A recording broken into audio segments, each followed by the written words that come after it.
ఎన్టీఆర్ ఆశయాలను ముందుకు తీసుకువెళ్లేందుకు పార్టీ నాయకులు శ్రేణులు అంతా కష్టపడాలని టీడీపీ ప్రజాప్రతినిధులు పిలుపునిచ్చారు. మంగళగిరి టీడీపీ కేంద్ర కార్యాలయంలో తెలుగుదేశం పార్టీ 43వ ఆవిర్భావ దినోత్సవ వేడుకల్లో ఆ పార్టీ సీనియర్ నాయకులు ప్రజాప్రతినిధులు పాల్గొన్నారు. స్వర్ణాంధ్ర నిర్మాణంలో సీఎం చంద్రబాబు లోకేష్ కు అండగా ఉండాలని శ్రేణులకు సూచించారు.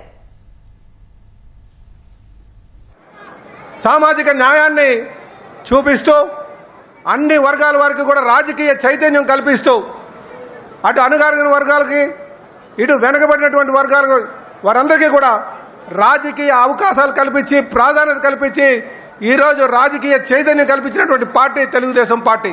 కీర్తిశేషులు నందమూరి తారక రామారావు గారు ఆశయాలు ఉన్నాయో వాటిలన్నీ కూడా ముందుకు తీసుకువెళ్ళి సమాజాన్ని స్థాపించి రాజకీయ అవకాశాలు అన్ని వర్గాల వారికి స్థాపించి మహిళలకి పెద్దపీట వేసి యువతకి మంచి ఉద్యోగ అవకాశాలు కల్పించి ముందుకు వెళ్తామని చెప్పి ఈ సందర్భంగా తెలియజేస్తూ ఈరోజు మీ అందరికీ కూడా ఈ స్వర్ణాంధ్ర నిర్మాణంలో ప్రతి ఒక్క కార్యకర్త కూడా చంద్రునికి అండగా ఉండాలని, లోకేష్ బాబుకి మనం అండగా ఉండాలని చెప్పి ఈ సందర్భంగా తెలియజేస్తూ ఈ ప్రాణం ఉన్నంత వరకు కూడా కీర్తిశేషులు నందమూరి తారక రామారావు గారు ఆశయాలని అలాగే నారా చంద్రబాబు నాయుడు గారు అడుగుజాడలోనే నడుస్తారని చెప్పి తెలియజేస్తూ నాకు ఈ అవకాశం ఇచ్చినందుకు మీ అందరికీ కూడా పేరు పేరున నమస్కారం తెలియజేస్తూ సెలవు తీసుకుంటాను.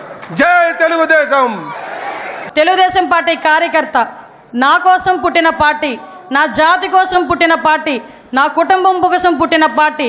ఈ పార్టీ జెండా ఎన్ని ఒడిదుడుకులున్నా కూడా కిందన పడకూడదు అని, పడే సందర్భం వచ్చినా కూడా కిందన పడనివ్వకుండా రెండు చేతులతో ఒడిసి పట్టుకొని ధైర్యంగా గుండె నిబ్బరం చేసుకొని గుండెని చీల్చుకుంటూ బయటకు వచ్చిన జెండాను పట్టుకున్న ప్రతి కార్యకర్తకి కూడా పేరు పేరున శిరస్సు వంచి పాదాభివందనం చేస్తున్నా.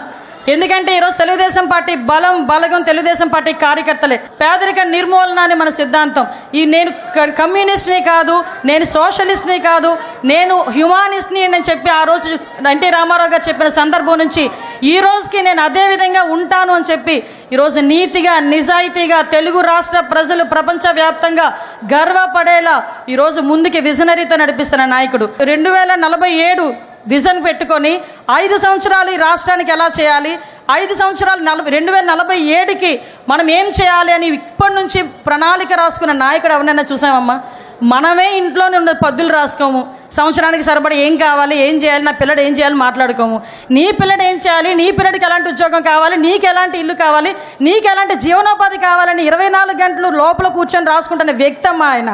ఈ రేపు 2047 ఉగాది రోజున 2047 విజన్ ప్రకారం పేదరిక నిర్మూలనే ధ్యేయంగా, తలసరి ఆదాయం పెరగటమే ధ్యేయంగా 20 లక్షల కుటుంబాలకి చేయూతగానిచ్చే విధంగా రేపు 2047 P4 విధానాన్ని ప్రవేశపెట్టడం.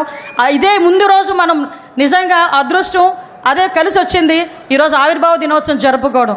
ఈ రెండు కోయిన్సిడెంట్స్గా జరిగినాయి. అది ఆయనకి మనం పూర్తి సహాయ సహకారాలు మన సీఎం గారికి అందించాలి, మన జాతీయ అధ్యక్షుల వారికి అందించాలి.